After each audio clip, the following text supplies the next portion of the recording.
Morocco, the crossroads of Europe, Africa, and Arabia, has some of the most diverse culture and geography in the world. Everything in the world here. As little as 15 miles of movement can reveal a completely new landscape. The cultural variety is equally rich.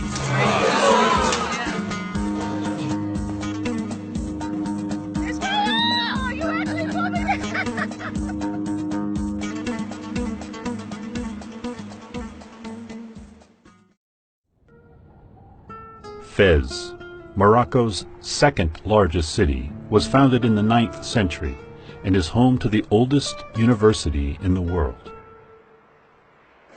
This city is regarded as the country's cultural and spiritual center.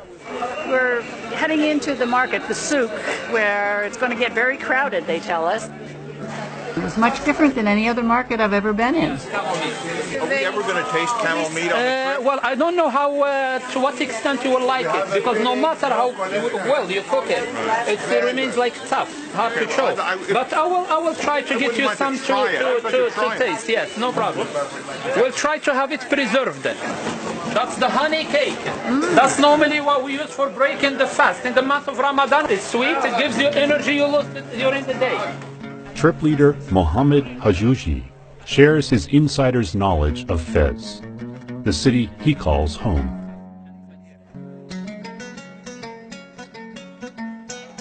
This is our first Arab country. OAT, we've just done it before, and it seems very professional. There's never been a problem with the guide, so I mean, there's a lot of confidence in that. You see the goat skin container? So they clean them and fill them up with water. I like his honesty. A good professional guide is really valuable. And may God bless you all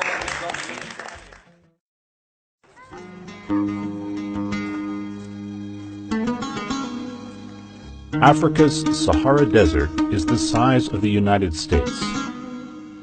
It is the biggest source of sand and dust in the entire world. My most exciting part was that sandstorm. And join me inside. And normally when you have a sandstorm, we pass it around. Headscarves provide protection from the windblown sand. Camels are equipped with their own defenses. They have 2 rows of long eyelashes to keep the windblown sand out of their eyes. True elements. We're just stinging from all that sand. I think really that's going to be the most memorable. You know, Ken and I were just giggling all the way to the tent. We couldn't see each other. Until we got inside, and then it was cozy. Here's my tent. And that'll be probably the first thing we tell our friends is about the sandstorm in the Sahara.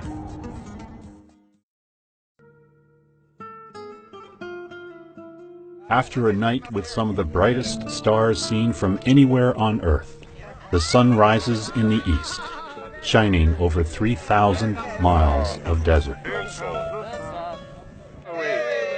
Well, it made me feel happy. I like the visiting with the people, getting to know the people.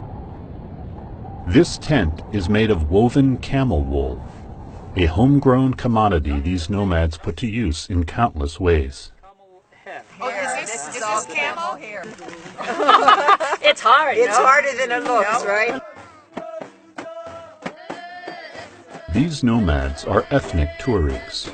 A series of snare frame drums called bandiers provide the main percussive rhythm for their music. Tuareg women often release a special call or scream to express celebration.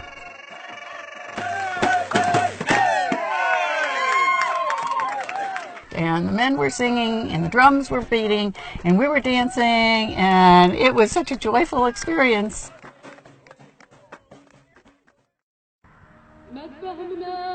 Unlike the fully nomadic tribes of the Sahara, semi-nomadic people live here in the Middle Atlas Mountains.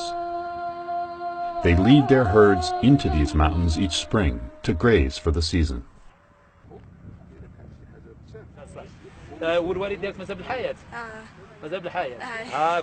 is not the whole family here because today it's a market day. So they went to the souk. The nearest souk, or market, is a half-hour drive away and provides this young woman's family of 7 with all the food supplies it needs. She just was smiling and laughing so much at the time. Well, that's what I told her. Now it's your turn.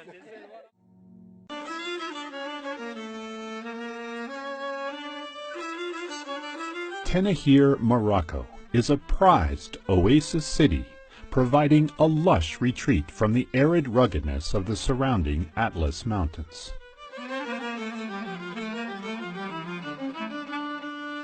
For the locals of this emerald in the sand, the pattern of daily life is old, centuries, even millennia. For most Amazigh, the day begins before sunrise with a morning call to prayer, the first of 5 calls for the day ahead. Then it's off to the market or souk, where locals will bargain for everyday necessities like grain, clothing, and especially livestock. Once a week, this town's live animal market is also a place to share stories and socialize. Animals are central for many households in Tenahir, but for the semi-nomadic people surrounding the city, they are vital. In these families, the men tend to the livestock. The women look after the family. For all families, traditional Moroccan cuisine served at lunch and dinner has changed little over time.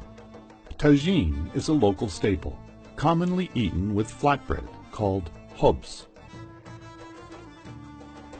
While education in Tenahir has improved recently, for many children in the more rural areas, access to school remains limited. Some young students in the region have a long way to travel to school. Very good.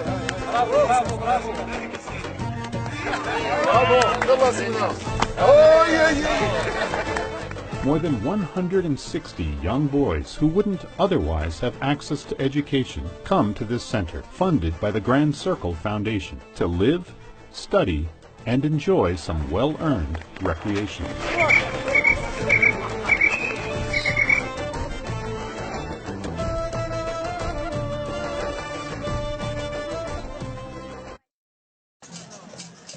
Marrakesh's main square is arguably the busiest in Africa, the center of activity and trade in this city, known for its color and social vibrancy. See, we've had mules, donkeys, camels, and now we're in a carriage. Now we're moving up each time. I think I feel like a royal princess riding around in a carriage. Whoa!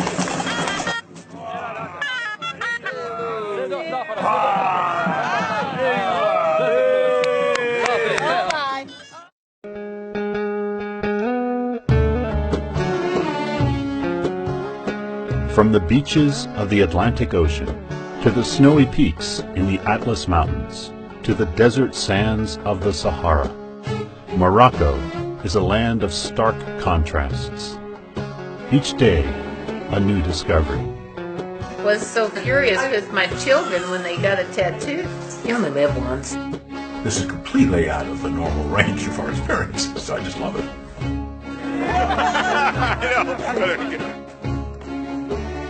Absolutely worth every trip. An experience you could not describe unless you went there.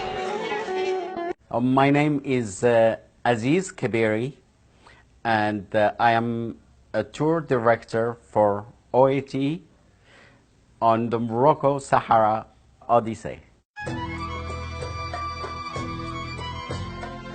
I was born and raised in the Medina of Fez in Morocco. And it is a step back into history, into space and time. And once you go through one of the gateways, actually you are back into the 9th and 10th century. It is a maze, and it's made out of 9,000 alleyways. And 850 alleyways are dead ends. You can turn around in circles. When I was 5 years old, I used to run away and I used to get lost. Start crying, somebody's gonna grab me and put me back where I belong. So this is where I grew.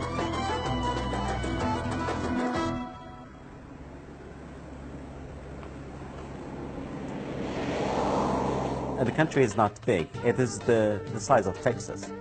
And if you move 10 kilometers, the scenery is going to look completely different. And we have everything you can imagine. I mean, Morocco has got very green land, a very arable land, and one of the most beautiful regions in the country is the Toubra Valley and the Dadis Valley. And these valleys are all along the high Atlas Mountains. We go visit families and we have home-hosted meals, and then the travelers get to meet with the people, talk to the people, and learn about the country from the people themselves. Come, join up with us. We're looking forward to welcoming you into Morocco. From your hometown, you'll set out on a journey of discovery. We fly from the U.S. to Casablanca, where our local trip leader waits to guide us along a loop encompassing Morocco's varied lands. After discovering the ancient palaces and modern plazas of Rabat, we explore the Roman ruins of Volubilis and the minarets of Meknes on our way to Fez. Then we travel south across the Middle Atlas Mountains and on to our tented camp in the Sahara. And we journey to the oasis of Tinagir before capping our adventure with a discovery of the Medina of Marrakesh, a UNESCO World Heritage Site.